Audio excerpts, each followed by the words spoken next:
Are you codependent because you've been with a narcissist? Would you identify as someone who is codependent because you've been in an abusive relationship and as a result you feel like you have to be addicted to that person or you have to be dependent on that particular person?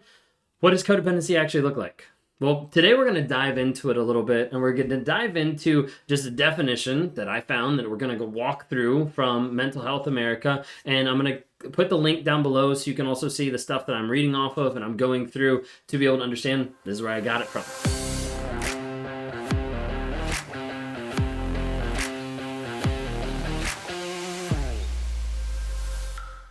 When we're talking about codependency, a lot of times it originated from the aspect of an addiction model, which is not always exactly what we're looking at when we're talking about personality disorders and when we're talking about narcissism and when we're talking about trauma bonds, okay? Do those look similar to addiction? Absolutely. And a lot of times I'll use addiction as a descriptor of how the narcissist goes after other people, how people are attached to the narcissist, the trauma bond piece, all those aspects. But we're going to dive into some of the nitty gritty and some of the definition of codependent and see how it matches up. Okay? So stick around. If you guys are new here, my name is Ben Taylor. I'm a self-aware narcissist on this channel to provide awareness, growth, healing, and change. We do it on all the different platforms. So if you don't have a chance to follow, look us up on TikTok, Instagram, Facebook, YouTube, LinkedIn. Now we're actually on Twitter. We don't know what we're doing, but we're still trying. At Amazon Music, Apple Podcasts, Spotify. Just look us up anywhere under Raw Motivations. Give us a follow. You never know when we're going to go live or when we're interacting with other people. We do actually have a live Q&A that's scheduled every Monday, Wednesday, Friday at 3 p.m. Eastern Time on YouTube. So feel free to be able to check that out. You can actually go live with me to be able to ask questions, interact, share your story. Love to have you a part of that. Speaking of community and being a part of something, I want you to look at the Narc app. Just go to narcapp.com, N-A-R-C-A-P-P, and it's a place for a community, Narcissistic Abuse Recovery Community, that's what it stands for, place for a community for courses and challenges to help you heal, grow, and change. Weekly lives that my wife is going to be joining once a month starting in December, monthly coaching calls. We're bringing people from across the globe to help you in that process to heal, grow, and change. If you want to interact sometime and talk to me to help get some clarity just from the confusion and the crazy making of being with a narcissist, would love to have you reach out. You can reach me at rawmotivations.com. Imagine that, right? Rawmotivations.com, click on one-on-ones. Would love to help you either break free from the trauma bond, help you to rewire your mindset, get through the rumination, the limbo land of like what's actually going on, what's real, am I the abusive one, am I the narcissist, all those thoughts, and then set up boundaries moving forward so you don't go back and so you don't get with someone who is a narcissist down the road. Okay, so diving into today, are survivors of narcissistic abuse, are they codependent? Like, what does that actually look like? Okay, like I mentioned, codependency stemmed from an addiction model and not necessarily just psychology. Okay, now it's starting to be a little bit more broad of like, this is what we're actually talking about, but just wanted to kind of lay that out, start it off. Okay, codependency typically is deriving from a dysfunctional family system. Okay, so right there, the aspect is typically like how you were raised and how you were brought up. And it lists three different aspects of the first one being that there's some type of addiction in the family to drugs, to alcohol, to work, to sex, to food, to whatever. Like there's different aspects of that is already built into the family dynamic that already has it being very, very dysfunctional. Okay, inside that family that's dysfunctional, oftentimes you'll see different levels and different aspects of abuse. So we're talking like physical abuse, emotional abuse, sexual abuse, mental abuse, like different things like that that are going to be in that dysfunctional family. The third thing as well is a family member oftentimes that's suffering from a chronic mental or a physical illness. So sometimes that also plays into dysfunctional family systems where codependency often is kind of birthed out from. Now with some of these dysfunctional families and the systems that's in there, a couple highlights that I wanted to bring up is a lot of times they're not going to acknowledge problems. Problems get swept under the rug. They're not something we deal with, that we process. And oftentimes you'll feel like your emotions are being repressed, like you're being shut down. And the idea of like, let's deny them, let's avoid them. And the problem is like in that family system, you develop like no trust. There's not really an interaction or a piece there that feels trustworthy or good. Now, just at the onset of that, I know some of those already start to sound like, hey, that sounds like me being with a narcissist. And I agree. The thing that I'm just trying to point out is part of what the article's going through and talking about is all of these are built from the dysfunctional family system, not you being involved in a relationship with a narcissist. Okay. I think they do correlate in some ways, but I'm just trying to give you an idea of what it actually looks like from the article and what we're diving into. Okay. So think of codependency deriving from dysfunctional family systems. Okay. But let's talk about like codependency, like what's it actually look like? How's it actually exemplified? So characteristics of codependency. Okay. Number one, exaggerated sense of responsibility for the actions of others. So oftentimes it's not just the idea of like, hey, I'm responsible for me, but I'm also responsible for the other person. I'm responsible for what they have done. So we see this sometimes with narcissists of like, oh, like I'm responsible for how they treated me. That kind of an idea. A tendency to confuse love and pity with the tendency to love people they can pity and rescue. Now, sometimes you see this from like an empathetic side of like, let me help fix this person. But a lot of people I've talked to don't really think of let me fix this person out of pity. There's normally like a little bit of a difference there. Another one is a tendency to do more than their share all of the time. So you see this from people that are codependent growing up in that family system. If I have to take care of other people, I have to do more because more is expected, or like I need to show up a certain way. A tendency to become hurt when people don't recognize their efforts.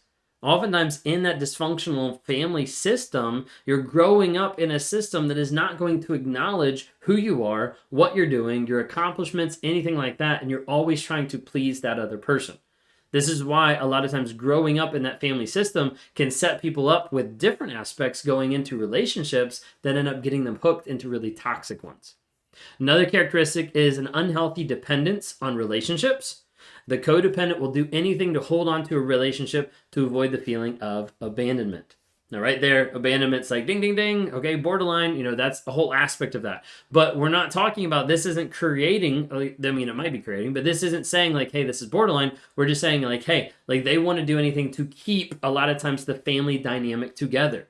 Thinking of like growing up in a broken family and the kid just wants to fix it. They just want to keep everybody together. That kind of an idea. An extreme need for approval and recognition. So this is where you start seeing a little bit different of like, wait a second, if you're codependent in the relationship, a lot of people that are with narcissists are having to give narcissists all the approval and recognition, but it's not that they're like, oh, pick me, pick me. That's a little bit different piece on like the codependent piece that I want to kind of point out. A sense of guilt when asserting themselves. Oftentimes people have this in the relationship with a narcissist, but this is also talking about like in the family dynamic, like I can't actually have a voice. And oftentimes that leaves you voiceless when you get into other relationships down the road. Here's another one. Codependent characteristic, a compelling need to control others. Now, if anything, this should kind of be a red flag for some people because you're like, wait a second, I'm not necessarily codependent because I'm not trying to control that other person. I just want them to be accountable. I just want them to be healthy, like different things like that. A lack of trust in self and others. A lot of times we see people struggle with that. Fear of being abandoned and alone. Kind of touched on that already. Difficult of identifying feelings. Now think of it this way. Like, was that something that was difficult for you to identify before the narcissistic relationship? Because it might have stemmed back to a family system that didn't really teach you how to identify and work through emotions and feelings. Okay, sometimes there's a rigidity or a difficulty adjusting to change. There's a couple things the articles say of like you don't want to change, you don't want to be different, like things like that. A lot of times I see people in the relationships that do anything and everything. Like you change your whole life, your lifestyle, where you move, how you act, how you live to be that way for another person, for a toxic person that doesn't really care.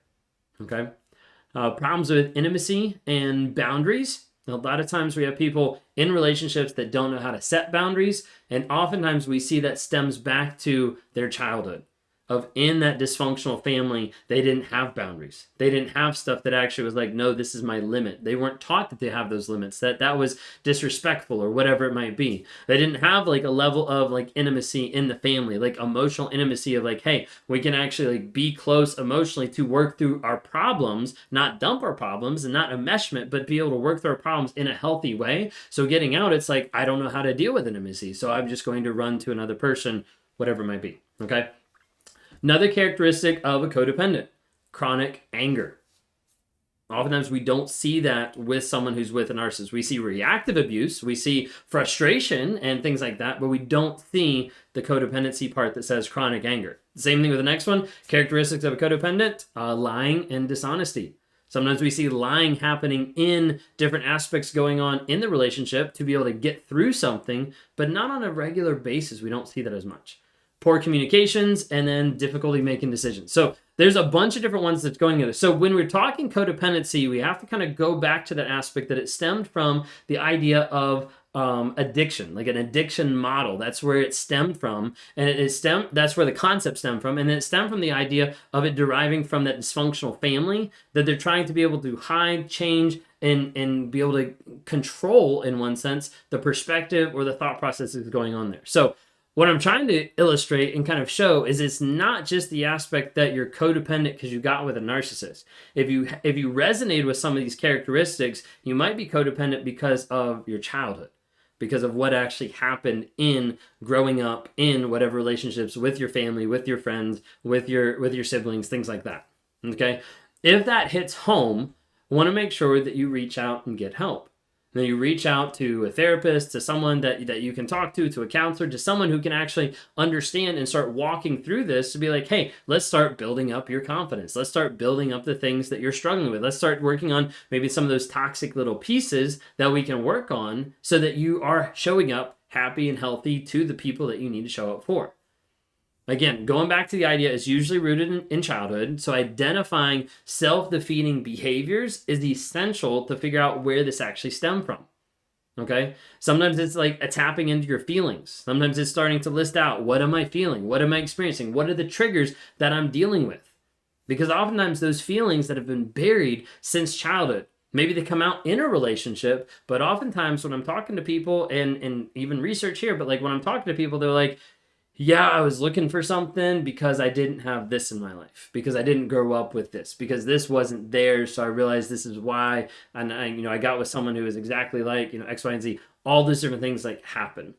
And so the goal is to be able to work with a counselor, a coach, a therapist, or whatever, to start engaging with the full length of your feelings or what's actually going on, to be able to pull out some of those that have been hidden or shut down or discouraged, and be able to bring those to the surface so you can actually live a full life connecting with your feelings and your emotions the way you should.